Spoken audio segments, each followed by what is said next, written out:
Previously on We Live Here. Anybody who drives down Manchester today or comes across from Barnes Hospital on Newstead or Taylor couldn't imagine what it was like then. And I just liked what it was becoming before it became a great popular place now. All of these wonderful new apartment buildings and nobody can afford to live in them. I couldn't live here because I couldn't afford it. Hi everyone, it's me, Tim. And me, Kameel. And in the background are about 150 of our friends and colleagues hanging out with us at St. Louis Public Radio for our house party. Yeah, we had the party a couple weeks ago, downstairs from the studio where we produce our show. And it was an awesome night. Great conversations, food, drinks, of course, and stories. Yes, I mean, there can be no We Live Here event without stories, right? Indeed. And we've been hearing for years that you guys want to hear more youth voices on our show. So drum roll. Tonight features all youth storytellers. And we begin with Ray Reese. She loves all sorts of subjects at school, math, presidential history, you name it. She's a Girl Scout. And she is 6 years old.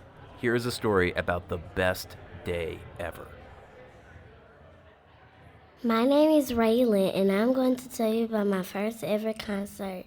These artists are local from St. Louis, and they have a group called Kid Goes, and I found out about them on YouTube. When my mom found out that they were having a concert, she got me tickets, an outfit, and new shoes. But the week before the concert, I was talking and playing at school, and my mom said, "No, you can't go." And then I was so sad because that was going to be my first ever concert. But then when my mom came home from work, she got me dressed in my concert outfit.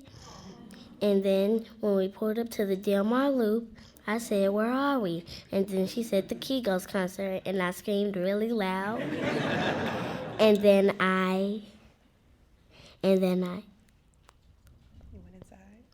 then when we went inside, I danced till Kid Goes performed. And then I had to sit on my mom's back because there was a lot of tall people. And then I fell on the floor and all of the confetti. And then when I got up, me and my new best friend Demi had a confetti fight. We threw confetti at each other. We even threw confetti at our moms. That was the best day ever.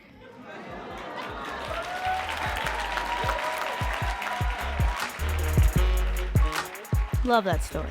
And on today's episode, it's all about Kameel and I stepping off the stage and handing over the mic to some stellar youth storytellers right here in St. Louis. From St. Louis Public Radio and PRX, this is We Live Here, a show for people somewhere on the woke spectrum.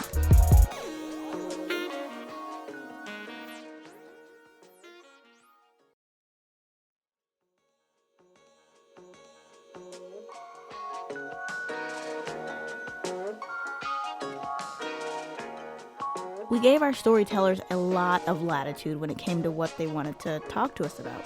We just asked them, tell us something that reveals something about themselves. And our next two young people have stories about how endings, sometimes painful endings, have revealed new beginnings and running themes in their young lives. The first is from Sophie Horowitz, a sophomore at Parkway Central High School in West St. Louis County. My story starts in March of 2008, about 3 months before my 5th birthday. It was pitch black outside, and my younger sister and I were getting ready for bed upstairs. All of a sudden, my mom comes to the bottom of the stairs and tells us to get dressed. My father was in the hospital. So we rush to the hospital, and we sit in this stark white room for I don't even remember how long, until a doctor comes in. And the doctor says 3 words that'll change my life forever. Todd is dead. 3 words, 10 letters, words so small, but had such a big significance on my heart and my brain. We all had so many questions. How could this even happen? Nobody in my family was sick. We were all so young. How can my 37-year-old father suddenly die of a heart attack? As one might expect, my life changed pretty drastically after that night. My mom was a single mom for a couple years until she eventually remarried in 2011. I was legally adopted by her husband in 2012, and I now had an older brother who was 12 years older than me, so I was now a middle child, which is very different than being an older child. And all this happened before I turned 10 years old. I had different experiences than my peers. Instead of making Father's Day cards, I made sun catchers to put on my dad's grave. I had to explain why I had 2 middle names and why I called my dad Don.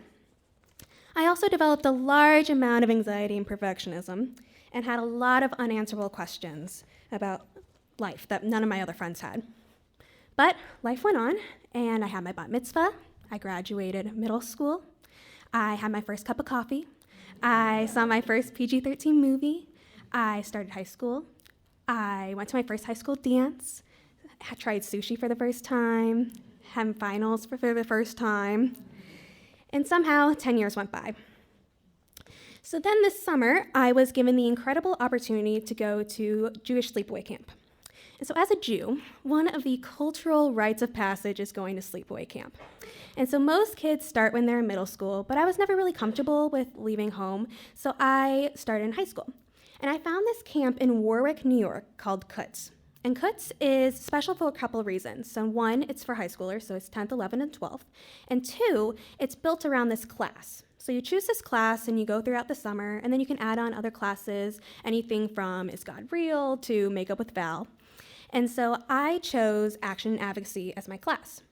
And so we walk in the first day of class, and my teacher, Lizzie Stein from the RAC, which is the Religious Action Center, gives us an assignment to find our social action story. I'm going to be completely honest with you. I had no idea what the heck my social action story was going to be. I had been a pretty verbal advocate, but I hadn't really been a physical advocate. I hadn't really done anything in the community yet. And that was because I'd gotten pretty overwhelmed whenever I started to think about it. You know, there's so many topics that you can choose from. You know, who do you reach out to? What do you do? What if nobody shows up? Or what if nothing happens? And I always got this overwhelming feeling when I thought about it. So as she starts explaining the project, I start getting this overwhelming feeling again. But I worked through it, and I came up with a story about how the Parkland shooting affected me and how I felt safe at school. And while this is a very important story, and while gun violence prevention is something that's very important to me, it didn't necessarily have the personal touch and wasn't as passionate as I wanted it to be. But I went through the class, I stayed and told my story in small groups, and when she asked for volunteers for the larger group, I didn't really raise my hand. At the same time, I was struggling a little bit with the loss of my dad. So for those of you who haven't been to a Jewish sleepaway camp before, it's very touchy-feely. So think constant cuddle puddles, hammock sharing, cabin circles every night, journal circles till 1 a.m, best environment ever, but also very emotional, hippy-dippy, touchy-feely. So with all this constant love and support, I started to think about my dad a little bit more. I also start thinking about my dad a little bit whenever big monumental occasions happen. For me, grief never really goes away. It sort of ebbs and flows throughout your life. And when I experience large things, such as starting high school, my bat mitzvah, going to sleepaway camp for the first time, I start to think about him a little bit more. And while I had the most amazing friends and counselors and support system at camp, it's pretty hard to explain what's going on to somebody who's never really experienced it before, because it's a pretty unique thing. So one day, we were sitting in Pagoda Jacob. And so a pagoda is kind of like this hut, and it was made out of deck material, and there's a bench all alongside. So we're sitting in Pagoda Jacob, listening to a rabbi talk about modern-day priests and prophets. And I'm sitting crisscross applesauce, and it's the most beautiful day outside. The sky is blue, there's puffy clouds, the sunlight and the wind are streaming in, and my mind starts to drift off and think back to the couple of days. And it makes its way to my dad. And I remember that right after he had passed away, my mom and I had went to group therapy. So she went off with the parents and I went off with the kids, and we talked about what things that were going on in our life and kind of processed our feelings, and it was really, really beneficial. And I started thinking, why isn't there something like this for teenagers? Because that would be very, very beneficial. And then my mind kind of goes to the next level, and it goes, what if I could create something that was like this? And then I get that overwhelming feeling again. You know, how would I even start this? Would anybody even come? And so I start to get this panicking feeling in my stomach. So I kind of push it down and focus back on the rabbi. But then a couple days later, I was talking to my friend, and we were talking about what we were planning on doing after camp. And she had mentioned that she wanted to create a group for people who who had loved ones who were going through cancer. And I was like, I have something like that. So I told her about my idea for a group, and she became very excited, which was exciting to me because I had never done something like this before. I didn't know how people would respond. And she mentioned that we should go meet with a woman called Pam Schuler. So Pam Schuler is the head and creator of a Jewish teen mental health organization called Here Now, which is based in New York. And so she was a visiting faculty member for that week. And she suggested that we meet with her and just kind of talk out what was going on and what she could help us with. And I was extremely nervous. Pam is one of the most inspirational, funny, hilarious, like just all around amazing person like in the entire world. So we set up our meeting, and the day comes, and it has been pouring down rain all day. So we're staying in our buildings because since it's like a camp, everything's outside, so we can't go outside because of the storm. And so we're late. And so along with all the other feelings that we're having, I am nervous because I hate being late. Like, I hate being late with a passion. I made my friends leave, like, our area that we spend for free time 15 minutes early so that we would get to dinner on time every single day. And while they complained about it, we were never late. So I would just like to point that out. But anyway, so we get there, and we're late, and so I'm feeling nervous. My hands are shaking. My heart is kind of pounding a little bit. And we get to the dining hall, and we sit down on this old couch. And I tell her basically the basics of the idea.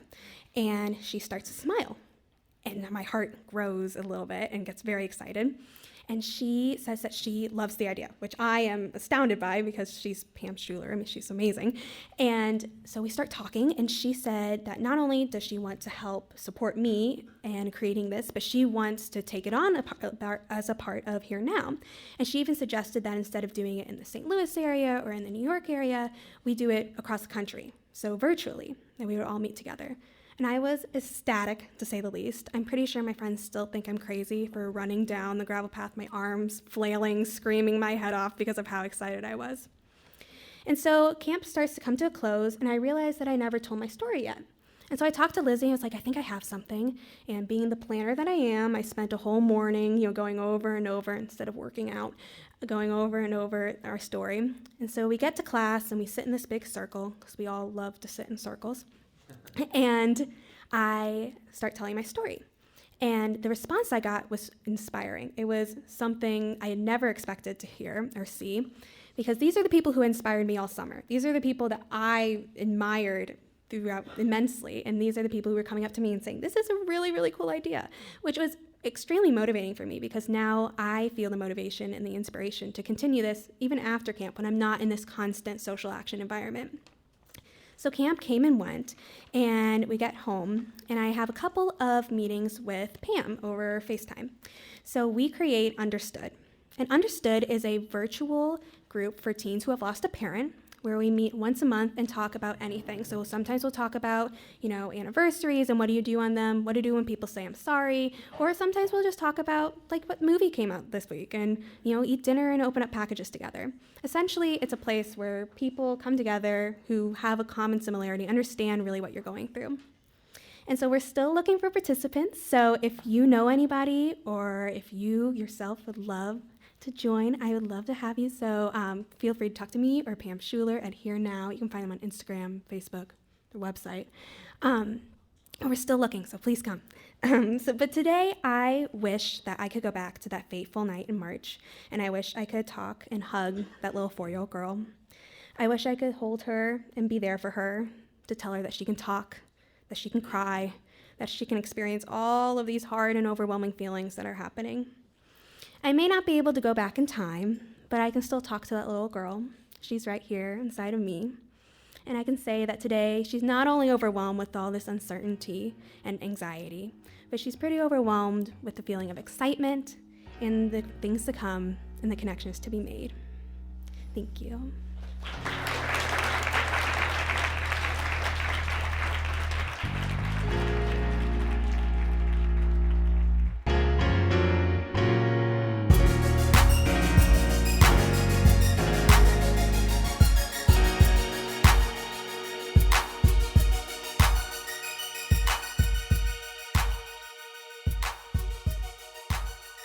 Our next story comes from Raekwon Strickland, a 13-year-old aspiring musician who has plans to become a lawyer.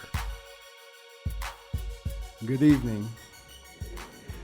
Growing up in a musical family, I've learned to admire all the genres in music. Genres such as R&B to country. My dreams are to become a world-renowned musician, singer, and songwriter. I've been singing since I could talk, and I've been playing piano for about 3 years now. Not to toot my own horn or anything, but people say I'm pretty good. But people have always called me an old man because of the artists that I would listen to. Artists such as Patti LaBelle, Luther Vandross, Charlie Wilson, and the list continues on and on. There's this Patti song that I love singing, and it goes like this. Oh, if only you knew how much I do love you. Oh, if only you knew how much I do need you. I bet you didn't expect me to know that song. Thank you. Gospel is something that is very important to me because gospel has a lot of power and meaning to it, and gospel gives me strength, and it calms me, and it helps me to carry on. The old people would say it's just like fire shot up in my bones. And there's this gospel song that I love singing, and I love listening to it, and it says, through it all, I've learned to trust in Jesus. I've learned to trust in God. Through it all, I've learned to depend upon His word. And that helps me a lot during the times of struggle because 3 years ago, I lost my grandfather. My grandfather was a role model to me, and he was someone that I really looked up to. And he was a father figure to me for when I didn't have my own father in my life. And I can remember him making me laugh, the songs that he would have me sing out of nowhere. And I could remember the conversations that we would have as if they were yesterday, and the hugs as if time with him had never stopped. The night before his death, he called me and he said, hey, Raekwon, you said I can have some of these chocolate kisses, right? I said, yes, Papa, you may. I laughed because he called me around 8 or 9 o'clock at night for some candy. But I said, anyways, good night, I love you. But I did not know that last I love you would be the last I love you. The next day, my mother told me of his death. I did not want to accept it nor believe the fact that my grandfather and this big role model that I have had passed, and that he was here one day and the next day he wasn't. And for me, that was extremely hard for me because he was someone that I dreamed of having in my life for years and years to come. And I can remember spending nights thinking about him, dreaming of him, and just crying. And I can remember praying and singing those gospel songs and listening to those gospel songs. And those gospel songs are what gave me strength and courage and helped me to cope with his death. But not only did those gospel songs help me through his death, but a year ago, my aunt's passed. My aunt had cerebral palsy disorder. So therefore, she relied on the help of others to care for her. I can remember hours that I spent with her just talking to her. Even though she couldn't talk or walk, I knew whether or not I could sing or not, or I could say something right or wrong due to her responses. You can see the joy in her eyes, the laughter, the happiness that she had. And I can remember my mother telling me what was going on with her body. And at that time, I did not know what to do, and I did not want to accept that that could be the possibility of her last days. I remember going home, and I cried, and I prayed to God to not take her. Please don't take her. And I can remember just singing those gospel songs and listening to those gospel songs and having hope and having faith. And a few days later, I went back to the hospital after I prayed for him to allow me to see her one more time before her passing. And I listened to this song that said, "The Last Mile of the Way." And the last mile of the way says, "When I've gone the last mile of the way, I shall rest at the close of the day. For I know there are joy that awaits me when I've gone the last mile of the way." I listened to that before I walked into her room. And when I walked into her room, my granny, she sat next to my aunt, and she began singing "The Last Mile of the Way." I hadn't told anyone that I'd been listening to that song nor singing that song. So therefore, at that moment, I knew that music could have a connection between life and death. And music, especially the gospel, is what helped me to keep going and to cherish the moments that I had with her. And not only did gospel help me with my grandfather and losing my aunt, but not long after my aunt passed, my great-grandmother passed. My great-grandmother and I had a strong relationship. That bond could not be broken.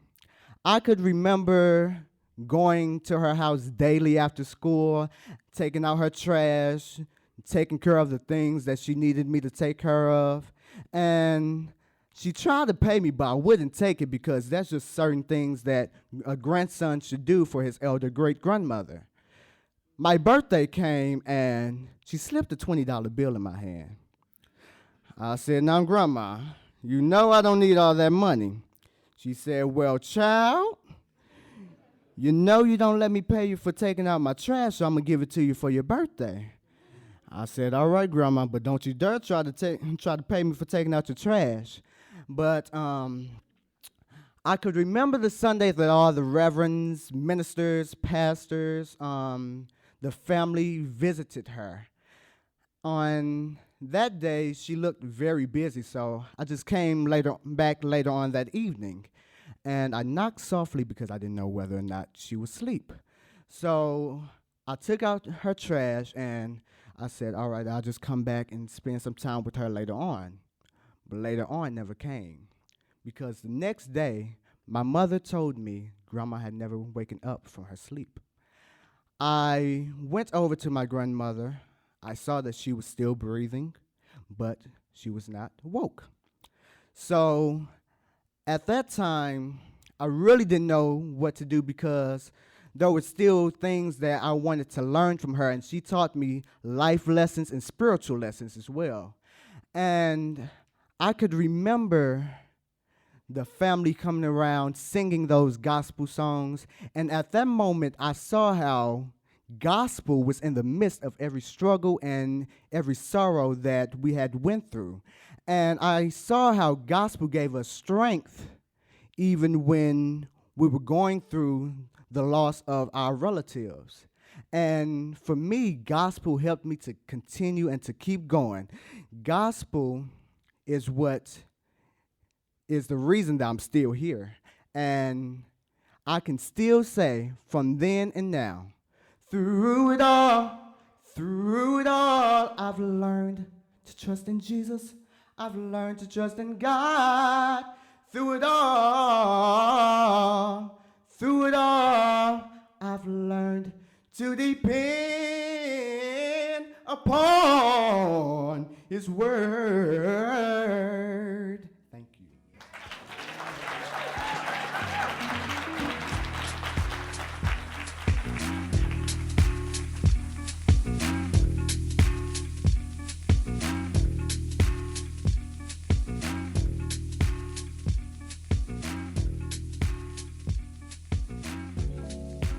Stick around, we have a little business, but when we get back, we'll hear from one more youth storyteller from our house party.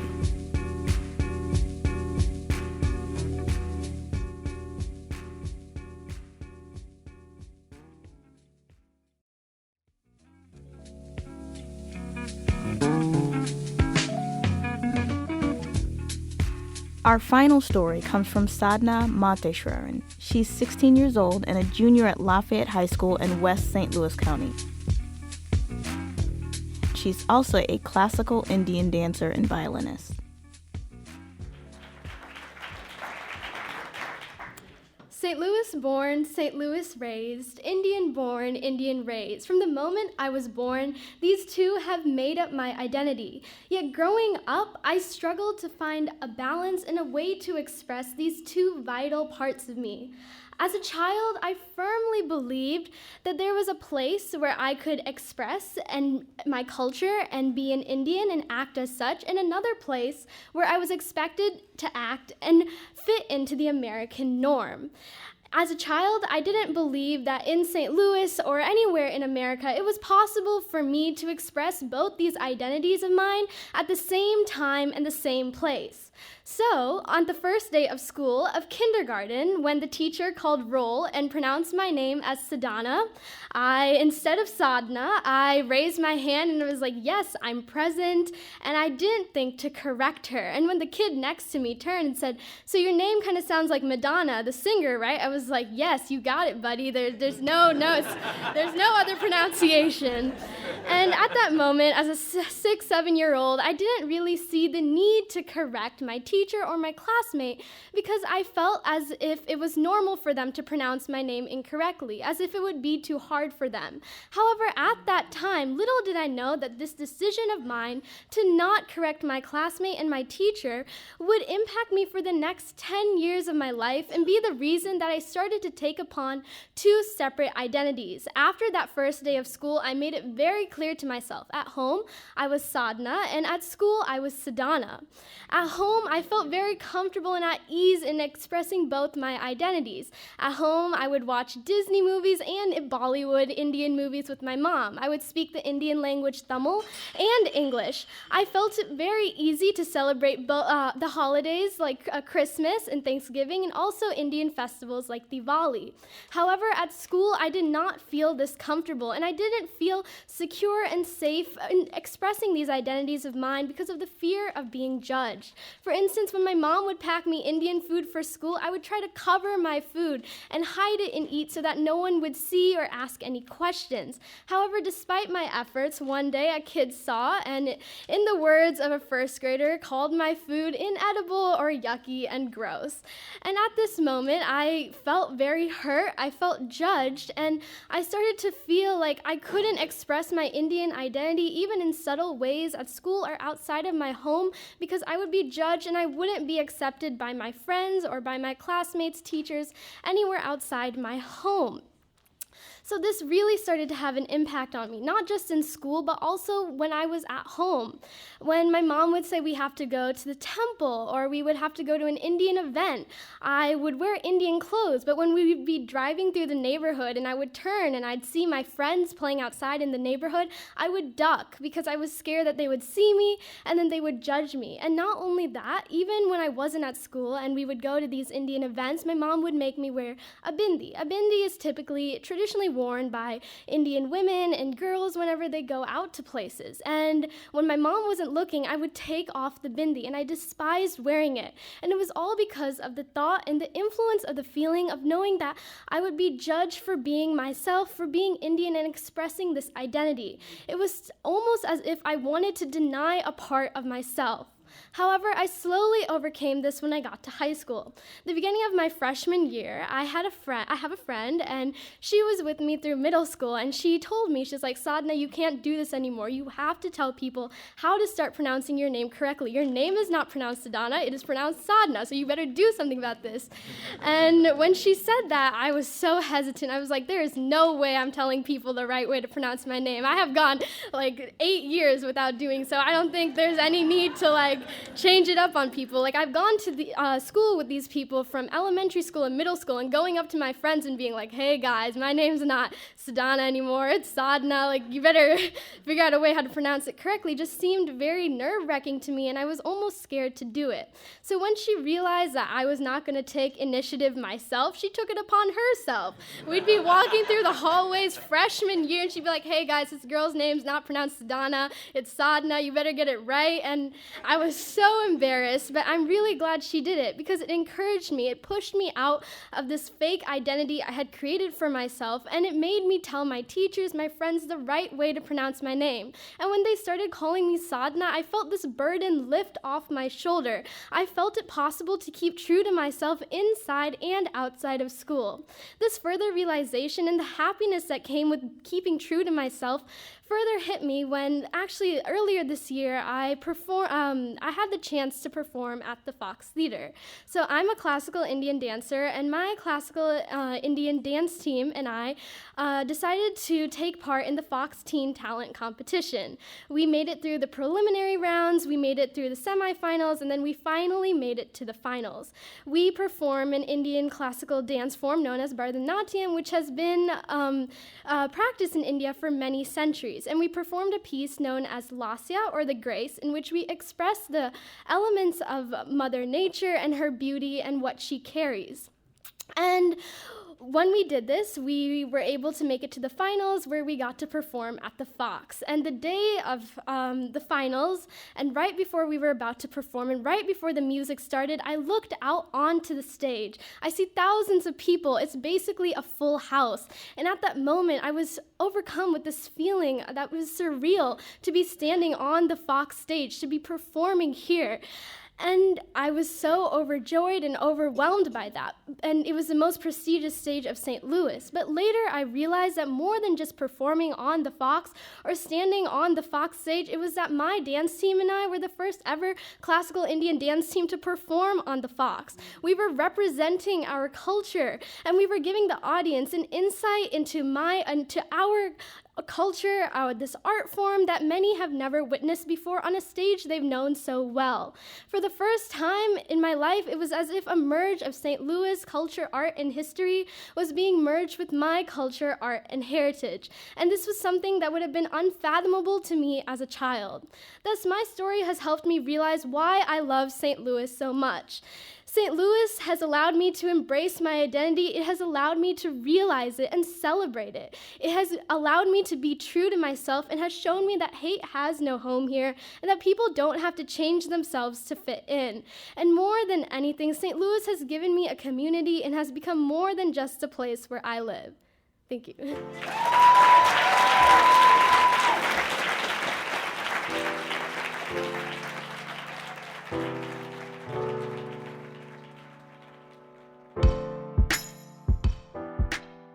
There are so many people to thank for helping us host our house party at St. Louis Public Radio, not the least of which is our associate producer, Alana Sistrom. And we should say something real quick about Alana because she is kind of the digital voice behind We Live Here. So if you are on Facebook or on Twitter or on Instagram and you're interacting with us, you're actually interacting with Alana. We should also say she's leaving us soon, so thank you for everything you did this year.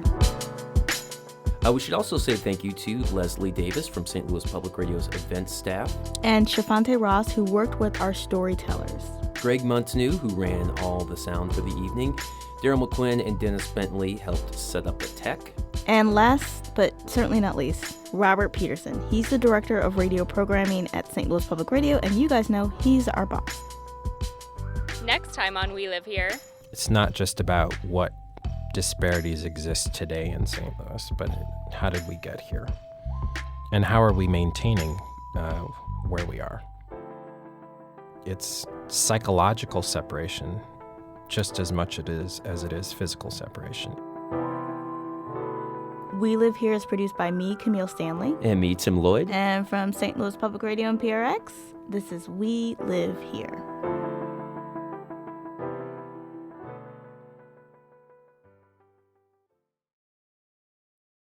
Support for this podcast comes from the Corporation for Public Broadcasting. From